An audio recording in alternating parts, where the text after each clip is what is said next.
સુરતના પાલનપુર જકાતનાકા વિસ્તારમાં રહેતી 20 વર્ષીય યુવતીનું શંકાસ્પદ મોત મામલે પરિવારજનોએ હત્યાની શંકા વ્યક્ત કર્યા બાદ પોલીસે પ્રેમી સામે હત્યાનો ગુનો દાખલ કરી તેની ધરપકડ કરી હતી. રાંદેર પોલીસ પાસેથી મળતી માહિતી મુજબ મૂળ દાહોદના વતની અને હાલ સુરતમાં પાલનપુર જકાતનાકા વિસ્તારમાં આવેલ શ્રીજી નગરીમાં રહેતા રાહુલ મચ્છાર મજૂરી કામ કરી અસ્મિતા અને એક સંતાન સહિતના પરિવાર સાથે રહેતો હતો. 2 વર્ષ પહેલા રાહુલ અસ્મિતાને ભગાડીને સુરત લાવ્યો હતો. ત્યારથી બંને સાથે જ રહેતા હતા અને તેઓને એક સંતાન પણ છે. રાહુલ મજૂરી કામ કરીને ગુજરાન ચલાવતો હતો. દરમિયાન સોમવારે સવારે અસ્મિતા ઘરે રૂમમાં બેભાન હાલતમાં મળી આવી હતી, જેથી તાત્કાલિક સારવાર માટે સિવિલ લઈ આવતા મોતને ભેટી હતી. રાંદેર પીઆઈ એમ કે ગોસ્વામીએ જણાવ્યું હતું કે તપાસને આધારે સોમવારે રાતે આ મામલે રાહુલની વિરુદ્ધ હત્યાનો ગુનો દાખલ કર્યો છે અને ફરાર થયેલા રાહુલને પકડી પાડી કાયદેસરની કાર્યવાહી હાથ ધરી છે. પ્રેમી દ્વારા પ્રેમિકાની હત્યા કરવામાં આવી હતી, કઈ રીતના આખું સામે આવ્યું છે?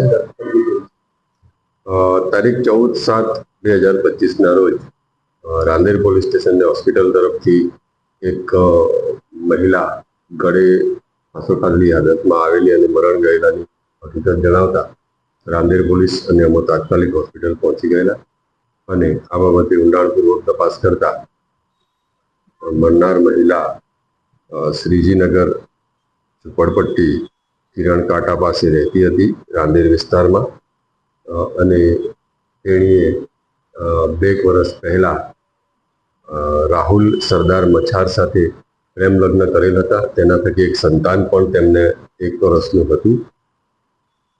આ બાબતે તાત્કાલિક પોલીસે કાર્યવાહી કરતા અકસ્માત મોત દાખલ કરેલ. અકસ્માત મોત દાખલ કર્યા બાદ પ્રાથમિક મોતનું કારણ ગળા ઉપર દોરી અન્ય કોઈ ચીજ વસ્તુ વડે દબાણ આપવાથી મરણ થયેલાનું જણાઈ આવતા પોલીસે તાત્કાલિક ખૂનનો ગુનો દાખલ કરેલ અને જે તપાસ દરમિયાન મરનારના પતિ રાહુલ મચ્છારનાઓએ મરણ જનાર છેલ્લા 3-4 દિવસથી તેની સાથે કામ પર આવતી ન હોય, જેથી તેઓને ઝઘડા થયેલા અને રાત્રિ દરમિયાન પણ ઝઘડા થતા રાહુલે મહિલાએ ગળામાં પહેરેલ સૂતરની દોરી વડે એનું ગળું દબાવી હત્યા કરેલ હતી.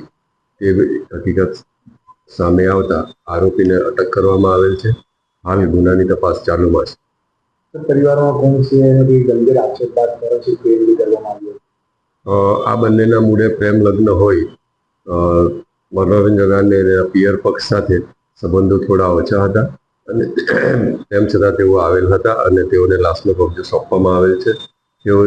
તેઓની આક્ષેપ મુજબ તેમજ મળી આવેલ પુરાવા આધારે આરોપી વિરુદ્ધ 103(1) મુજબ ખૂનનો ગુનો દાખલ કરવામાં આવેલ છે.